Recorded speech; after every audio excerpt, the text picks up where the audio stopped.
அதுக்கப்புறம் முகமது ஹாலிப் என்பவர் இலங்கையை சேர்ந்தவர் கத்தார்ல இருந்து கேட்கிறாரு. இப்படி பேர்களோட எழுதிங்கன்னா அதை வாட்சி நம்ம சொல்லுவோம். சும்மா கேள்வி அனுப்பிவிட்டீங்கன்னு சொன்னா அது பேர் இல்லாம இருந்தா நம்ம அதை சொல்ல மாட்டோம். நீங்களா பேரை குறிப்பிட்டாதான் நான் பேரை சொல்லுவோம். முகமது ஹாலிப் இலங்கையை சேர்ந்தவர் கத்தார்ல இருந்து கேட்கிறாரு. என்ன கேட்கிறாருன்னா, புகாரி 547வது ஹதீஸும் 4வது அத்தியாயம் 103வது வசனமும் பொருந்துகிறதா? இவர் 4 103 வசனத்தை பாக்குறாரு. அதுல ஒரு கருத்தை இவர் விளங்குறாரு. புகாரி 547வது ஹதீஸை பாக்குறாரு. அதுல ஒரு கருத்தை விளங்குறாரு. ரெண்டு முரண் மாதிரி அவருக்கு தெரியுது. அவருக்கு தெரிஞ்சு கேட்கிறார். புகாரி 547வது ஹதீஸும் 4 103 வசனமும் பொருந்துகிறதா? ரெண்டுக்கு பொருந்தி போகுதா, முரணா இருக்குதா அப்படிங்கிற அர்த்தத்துல கேட்கிறார். அவர் 547 ஹதீஸ்ங்கிறார்ல, அது என்ன ஹதீஸ் அப்படின்னு சொன்னா, ரசூல் ஸல்லல்லாஹு அலைஹி வஸல்லம் அவர்கள் கடமையான தொழுகையை எப்படி தொழுவார்கள் அப்படின்னு சொல்லி அபூ பர்ஸாங்கிறவர்கிட்ட கேட்கிறாங்க. ஒருத்தர் கேட்கிறார். அப்ப அவர் சொல்றாரு, கான யுஸல்லில் ஹஜீர, அதாவது ரசூல் ஸல்லல்லாஹு அலைஹி வஸல்லம் அவர்கள் ஹஜீர்ங்கிற தொழுகை, ஹஜீர்ங்கிறது லுஹருக்கு பேர், லுஹருக்கு இன்னொரு பேர் நண்பகல் தொழுகை, நண்பகல் தொழுகையை தொழுவார்கள்.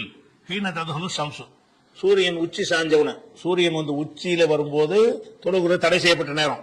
உச்சியில் அப்படி சாஞ்சிருச்சுன்னு சொன்னா கிழக்கே இருந்த நிழல் மேற்க மாறுவது, நிழல் கிழக்கு விழுந்த நிழல் மேற்க மாறிடுச்சுன்னு சொன்னா சூரியன் சாஞ்சிருச்சுன்னு அர்த்தம். அப்ப சூரியன் சாயும் நேரத்தில் லுஹர் தொழுகை தொழுவார்கள். ஒரு சொல்லில் அசர, பிறகு அசரை தொழுவார்கள். சும்மா எரிஜுவாகதுனா இலா ரஹலிஹி ஃபி அக்ஸல் மதீனத்தி, மதீனாவின் கடை கோடியில் இருக்கக்கூடிய தனது வீட்டுக்கு ஒரு மனிதர் செல்லுவார். உஷம்சு ஹய்யத்துன், சூரியன் உயிர்ப்போடு இருந்து கொண்டிருக்கும், மறையாம இருக்கும்.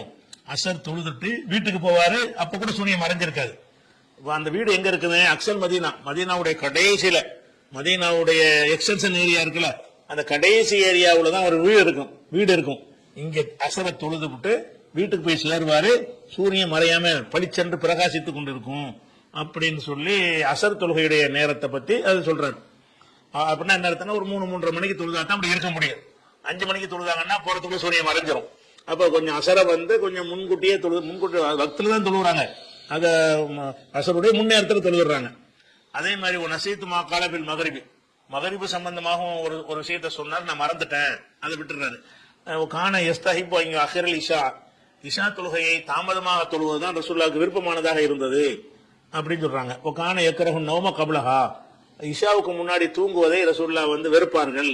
ஒல் ஹதீஸ பாதஹா, இஷாவுக்கு பிறகு பேசிக் கொண்டிருப்பதையும் வெறுப்பார்கள். அதுக்கப்புறம் கான என் ஃபத்தில் மின் ஸலாத்தில் கதாத்தி, கதாத்துனாலும் சுபுஹுனாலும் ஃபஜ்ர்னாலும் ஒரே தொழுகை தான். ஸலாத்துல் கதாத்னா காலை தொழுகை. காலை தொழுகையிலிருந்து அவர்கள் திரும்புவார்கள். ஹீன யாரிஃபுர் ரஜுலு ஜலீஸஹு, ஒரு மனிதன் அருகில் உள்ளவனை அறிந்து கொள்ளும் நேரத்தில் தொழுகை முடிப்பார்கள். ஃபஜ்ர் இருட்டாதானே இருக்கும், தொழுது முடிச்சுட்டு பார்த்தா பக்கத்தில் உள்ளால் தெரியும், வெளிச்சம் வந்துடும், லேசான வெளிச்சம் வந்துடும்.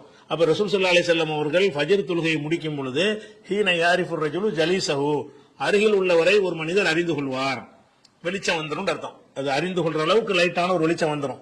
தொழ ஆரம்பிக்கும் போது இருட்டா இருக்கும், யாருன்னு தெரிய மாட்டாங்க, கருப்பா தான் தெரிவாங்க. தொழுது முடிச்சுட்டு பார்த்தோம்னு சொன்னா அவர் பக்கத்துல இன்னார் தான் இருக்கிறாருன்னு தெரியும். அந்த அளவுக்கு சூரியன் உதிச்சிருக்காது, அதனுடைய வெளிச்சம் நமக்கு வந்துடும்.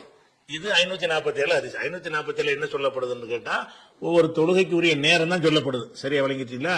அவர் சொல்லக்கூடிய 103 வசனம் என்ன சொல்லுது அப்படின்னு கேட்டீங்கன்னு சொன்னா, நீங்கள் கலைத்துமு ஸலாத்த, நீங்கள் தொழுது முடித்த பிறகு ஃபத்குருல்லாஹ கியாமன் வ குஊதன் வ அலா ஜுனுபிக்கும், நீங்கள் நின்ற நிலையில, உட்கார்ந்த நிலையில, படுத்த நிலையில அல்லாஹ்வை நீங்கள் நினைவு கூறுங்கள்.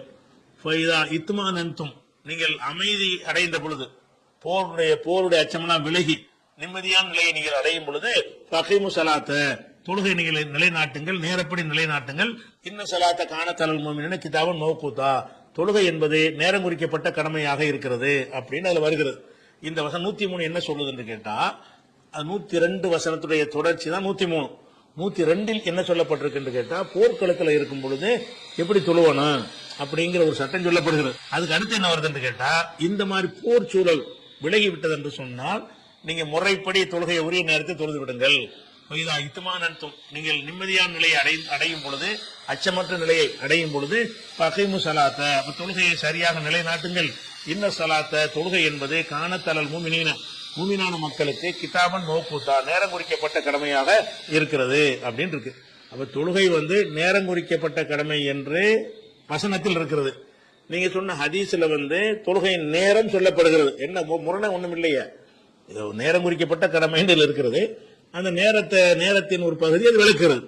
என்ன விளக்குது? லோகர் எப்ப தொழுவாங்கன்னா உச்சி சாஞ்சவன தொழுவாங்க. அது லோகருடைய நேரம் ஆரம்பம். அசரைப்பு தொழுவாங்கன்னு கேட்டா அந்த காலத்துல கடிகாரம் இருந்தா மணியை பார்த்து சொல்லியிருப்பாங்க.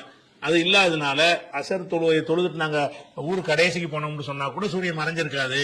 அந்த நேரத்தில் அசரை தொழுவாங்கன்னு அசர் நேரத்தை ஒரு மூடலா சொல்றாரு. மகரிபு நேரத்துக்கு சொன்னது அவர் மறந்துட்டேங்கிறாரு. இஷா தொழுகை என்ன செய்வாங்கன்னு கேட்டா வந்து லேட் பண்ணுவாங்க. இஷாவை முடிஞ்ச அளவுக்கு என்ன செய்வாங்க, தாமதப்படுத்துவார்கள் அப்படின்னு வருது. ஃபஜ்ர் தொழுகை வந்து தொழுது முடிச்சோன்னா பக்கத்தில் உள்ள எல்லாம் தெரிய ஆரம்பிச்சிடும். அந்த அளவுக்கு தொழுவும் போது இருக்கா இருக்கேன், தொழுது முடிச்சுட்டா பக்கத்தில் உள்ளவர்கள் தெரிய ஆரம்பிச்சிருவாங்க அப்படின்னு சொல்றாரு. இது ரெண்டு பொருத்தப்பா தானே இருக்குது. நேரம் குறிக்கப்பட்ட கடமைன்னு வருது. ஓரளவுக்கு இந்த ஹதீஸ் வந்து நேரத்தை சொல்லுது. நேரத்தை முழுமையா சொல்லக்கூடிய வேற ஹதீஸும் இருக்கிறது. இந்த ஹதீஸும் தொழுகையுடைய நேரத்தை தான் சொல்லுகிறது. அதனால ரெண்டுக்குமே எந்த ஒரு முரண்பாடும் கிடையாது. ரெண்டுக்கும் ஒண்ணுக்கு ஒண்ணு விளக்கமா தான் இருக்குது.